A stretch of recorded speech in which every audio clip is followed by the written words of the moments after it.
¿Cómo están? ¿Cómo les ha ido? En esta clase vamos a terminar el estudio que venimos haciendo sobre las razones financieras, estas comparaciones entre distintos rubros o renglones del balance y del estado de resultados. Seguimos con los índices o indicadores de actividad. En este caso nos va a interesar analizar cuál es el ritmo de recaudo de lo que le deben a la empresa y cuál es el promedio de término de tiempo en el que se está pagando sus obligaciones. Veamos. La primera expresión es periodo promedio de cobro. Se quiere saber entonces cuánto tiempo está tomando el recaudo, el cobrar y obtener realmente el pago de las cuentas que le deben a la empresa por lo que vende a plazos. Y entonces este indicador resulta de dividir el valor de las cuentas por cobrar o la cartera de cobranzas entre las ventas diarias promedio. ¿Y de dónde salen esas ventas diarias promedio? Pues muy fácil. Se toma el dato de las ventas anuales, lo que está en el estado de resultados o de ganancias o pérdidas, y se le divide entre 365 días del año normal. Repito, el valor total de las ventas del año dividido entre 365 días que tiene el año, salvo el bisiesto, nos va a dar el valor de las ventas diarias en promedio. Tomamos el valor de las cuentas por cobrar, de acuerdo con balance, y lo dividimos entre lo que se vende diariamente en promedio. Eso nos va a dar una respuesta que la estimamos en el promedio de cobro. ¿Cuántas veces o en cuántos días, según como lo estemos manejando? Obviamente, lo importante es que ese resultado sea lo más bajo posible.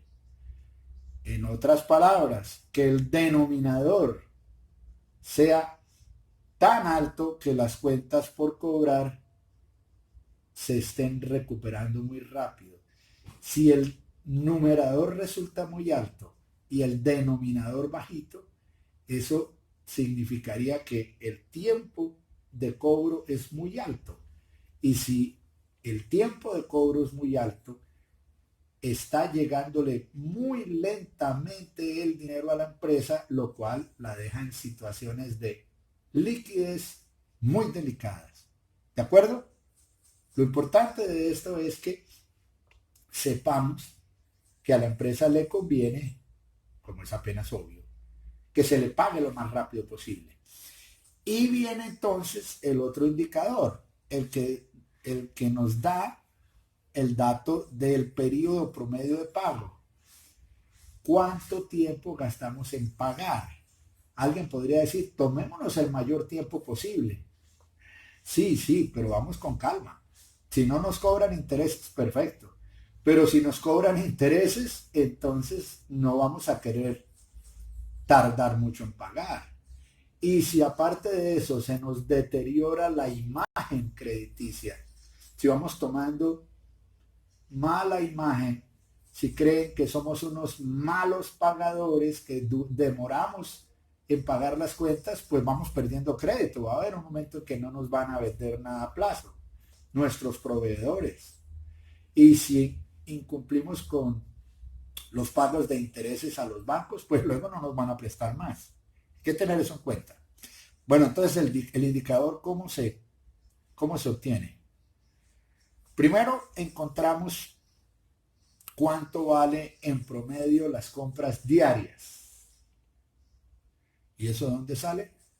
Tomamos del estado de resultados el valor anual de las compras y lo dividimos entre 365 días. Eso nos da unas compras diarias en promedio. Bien, entonces tomamos el dato de las cuentas por pagar, lo tomamos de balance, un pasivo, cuánto debemos. Lo dividimos entre lo que nos cuestan las compras cada día y nos va a dar ese cociente que es el indicador.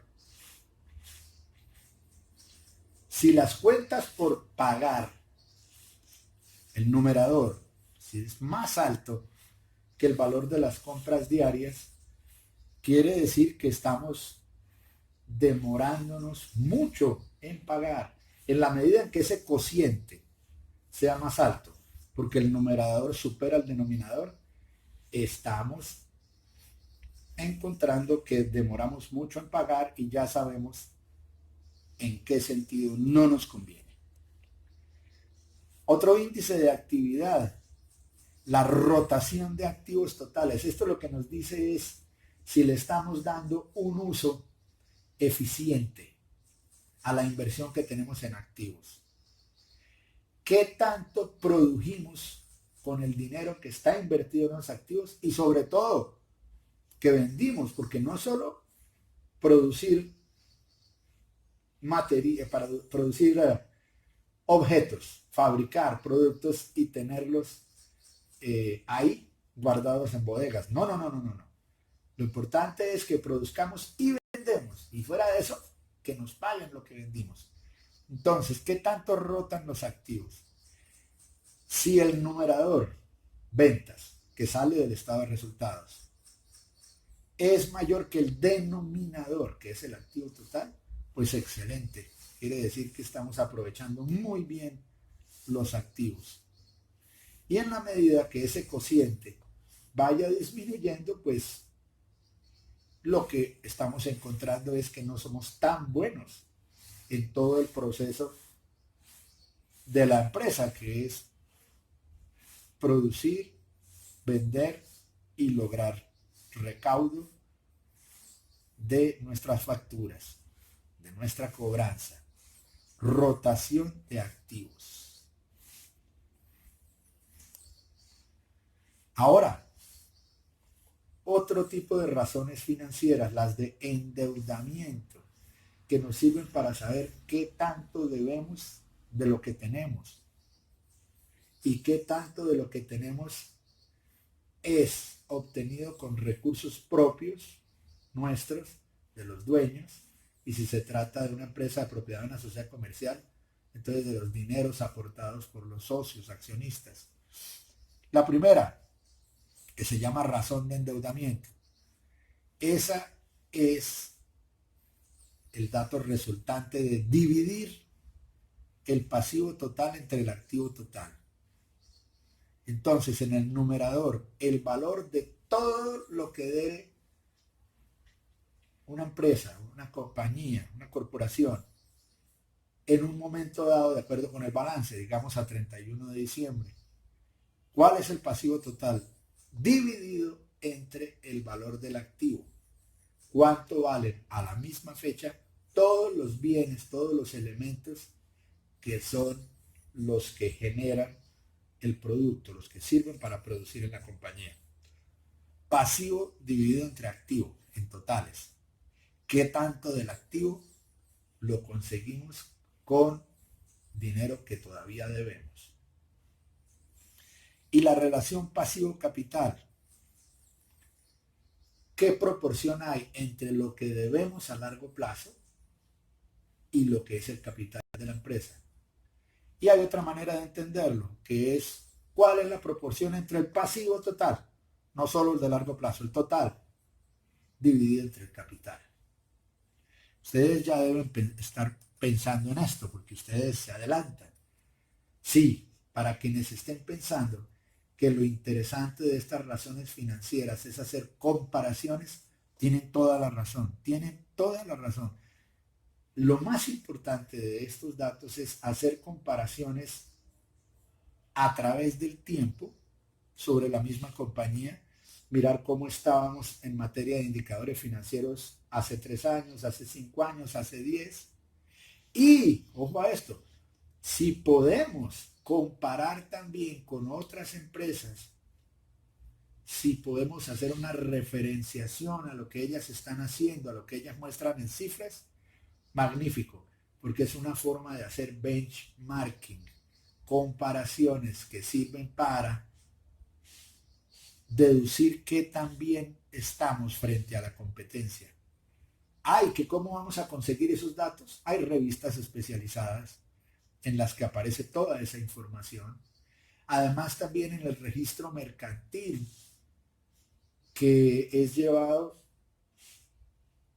en la mayoría de países en cámaras de comercio y depende pues de la legislación de cada país, pero usualmente en cada lugar se lleva un registro de las operaciones contables, financieras de las corporaciones y que es público. En algunas naciones es totalmente público, en otras solamente algunos resúmenes son públicos. Bien, pero lo cierto es que si hay disponibilidad de esa información, es importantísimo contrastarla con la propia, la de nuestra corporación, de nuestro negocio. Vamos a márgenes de utilidad. No solamente es importante saber el número, la cifra, el dato, el valor de las utilidades anuales, sino que las comparemos. ¿Que las comparemos contra qué? Bueno, aquí les traigo 3 fórmulas. Una se llama margen bruto de utilidad. ¿Qué es? En el denominador vamos a tener ventas.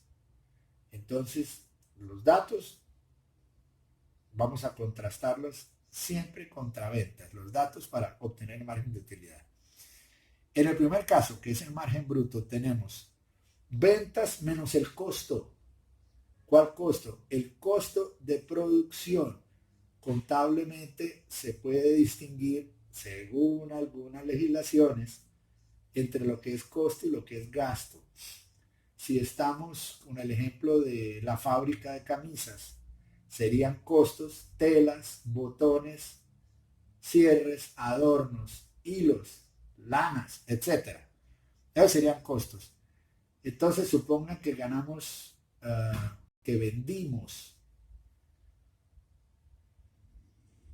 10 millones de pesos en camisas y que nos costó 2 millones de pesos todo lo que fueron los materiales. Entonces tendríamos en el numerador 10 millones de las ventas menos 2 de costos, tendríamos 8. Y en el denominador 10. Según eso tendríamos un margen bruto del 80%. Pero entonces viene alguien y dice, no, eso no es suficiente. Yo quiero ver el margen de utilidades operacionales. Entonces nuestro contador les va a decir, bueno, entonces en el numerador vamos a tener 10 millones de ventas, ¿verdad? Menos 2 millones que fue en materiales, entonces van 8. Y le vamos a restar los gastos financieros.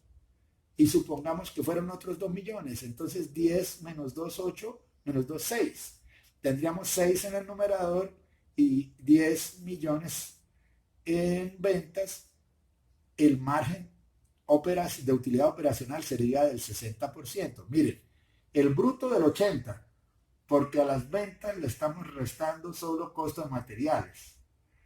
El de utilidad operacional va a ser del 60% porque a las ventas le restamos costos de materiales y gastos financieros. Pero hay alguien que dice, no, yo quiero el margen neto.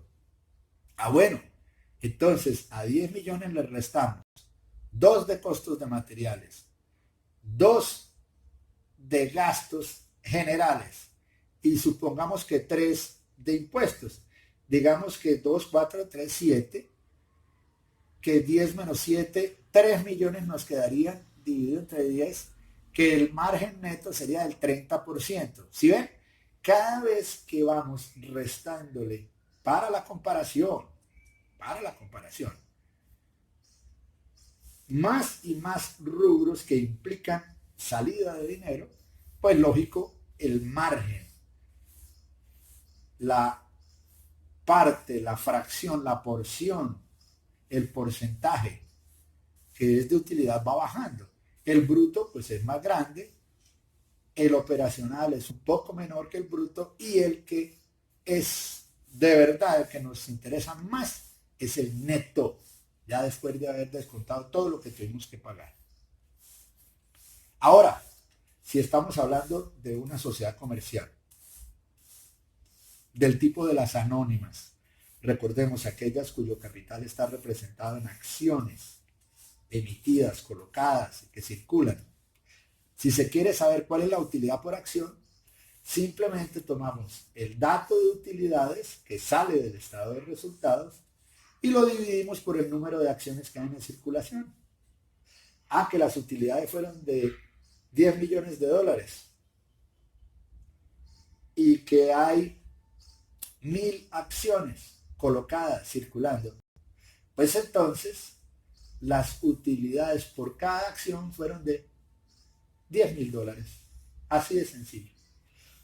Bueno, estos comentarios sobre estados financieros, sobre razones financieras, para darles a ustedes una ilustración sobre la contabilidad y las finanzas de las empresas. Espero que les sea muy útil. Seguimos trabajando.